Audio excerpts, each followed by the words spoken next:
Yes, the people. Talk to me about meal prep on a budget. Squarespace are sponsoring this video once again, so shout outs to those dudes. I will elaborate on that later, but right now, let's cook some proper cheap meals, mate. So, last time I did 10 meals for about 17 Great British pounds, and I called that on a budget, but today I'm going to outdo myself, and we're going to do 10 meals for around £12, which, if you live in Europe, that roughly translates to about 12 euros, which is fairly depressing, but let's move on. So, obviously, I'm not going to live off 10 meals for a full week, but if you are going to make these, then it could at least be your lunch and dinner from Monday through to Friday. Then you can fend for yourself at breakfast and on weekends. I think based on comments from the last one, there were a few people actually starving to death over the weekends because I didn't explicitly tell them to actually eat other food as well. So that is a key point here. Anyway, let's get into it. Meal 1 is going to be some beef burritos, and you will need beef mince or ground beef. I went with 20% fat because budget. Some bell peppers. I went with green and red because orange and yellow are basically peppers without feelings. Some red onions, but feel free to use white. A tin of mixed beans in some semblance of sauce, which is basically the sugar and water. And some fajita seasoning. I went with scorching because I hate myself. And finally, we need some tortilla wraps. In hindsight, I should have gone with white because I think they have more of a stretch to them and are thus easier to wrap. So, firstly, we're going to chop the onions and the peppers. You can create whatever pleasant shapes you so desire, but bear in mind that abstract shapes are just going to make it harder to actually wrap your burritos up. I'll throw those in the pan first because that just seems to be what people do. And after a few minutes of poking those around the pan like an impatient child, I'm going to dump in the beef and make sure to remove that weird, disgusting meat nappy thing. And then I'm just going to break up this meat as much as possible, but it will get easier as that cooks a bit.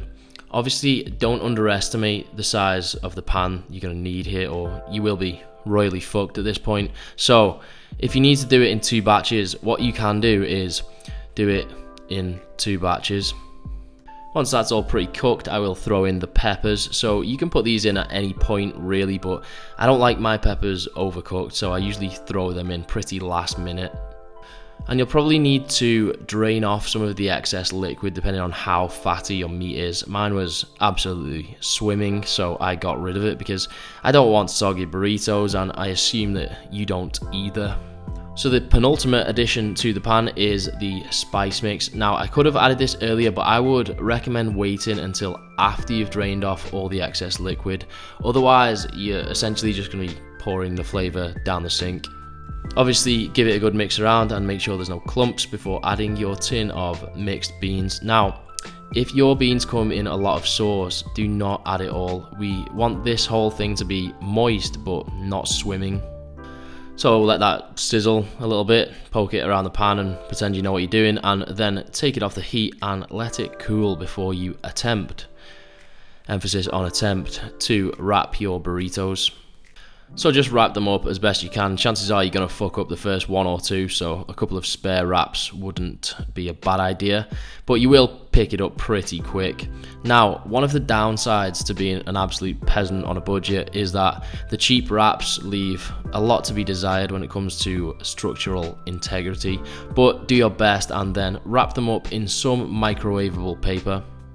And once you're done, you can stick a couple in the fridge and the rest in the freezer. So every time you take one out of the fridge, you can replace that with one from the freezer, so it's all defrosted and ready to microwave the following day. So let's finish this up with a nice close-up aesthetic cross-section. I actually smashed all of these in like 2 days because I have zero self-control and I'm just doing this for a video really. So the macros and calories are on the screen now, but obviously just add it up using whatever specific ingredients and whatever specific portions you choose to use. Okay, let's move on to meal 2. So this meal really does require the culinary prowess of a goat. I'm not sure why I said that, I don't know what it means, but basically what I'm saying is this is easy. So you will need this extensive list of ingredients: a chicken, some potatoes, and a bag of frozen vegetables. First things first, best thing to do is simply Google how to roast a chicken and follow the instructions. You will need to preheat the oven to about 180 to 200 degrees, depending if it's a fan oven or a non-fan oven, and then your cooking time will depend on the weight of the chicken. This one needed about an hour and a half. So I put a little bit of water in the bottom of the tray and then I covered it with foil and just slammed it in the oven. Since everything will need to be left to cool down anyway before you put it in the fridge or freezer, timings don't really matter, so I'm just going to start the potatoes now. I am chopping them up into fairly small pieces because my food containers are pretty small and I want minimum wasted space, maximum tessellation. Next up, you will just boil the potatoes. Not really much I can actually say about this. You just cover them with water and bring to the boil and let it boil until they are soft enough to pierce with a fork with little resistance. Once they are done, again, just set them to the side and allow them to cool fully. And for the final 20 minutes, I am going to remove the foil from the chicken and turn the oven up in an attempt to obtain some crispy skin, mate. When it's done, just remove it from the oven and again, let that cool. Now, if you are experienced in deconstructing carcasses, you might want to use a carving fork and carving knife, but I ended up just getting in there with my fingers and essentially tearing it apart. Honestly, it is actually a lot harder than you imagine, and it'll be roughly around this point when you realise that maybe you should have spent an extra few quid and just bought chicken breasts, but we here now, so let's see this shit through. After an undisclosed amount of time, I managed to pull around 600 grams of cooked chicken from this carcass. I'm sure I could have got more, but really my patience was wearing thin. So anyway, that's going to be about 120 grams per portion. So that's 120 grams of cooked chicken, which is going to give me a decent amount of protein per portion. Then it's just a case of dividing up your potatoes and chicken into your containers, and the beauty of using frozen veg is that it's actually already cooked and frozen, so you can literally just put it straight into the containers with zero prep. Then you can just shove them in the freezer and then just microwave as and when you need them. Now, key point here, I would strongly suggest having some kind of sauce or dressing or moisture providing substance on hand unless you're an absolute animal, because on its own this will of course lack moisture. However, you are better adding that sauce or gravy or whatever it is you want after you've reheated the meal.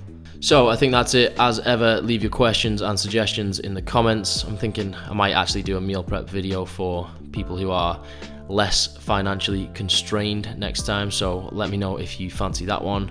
Like my shit, subscribe to my shit for more monotone voiceovers and subpar culinary advice.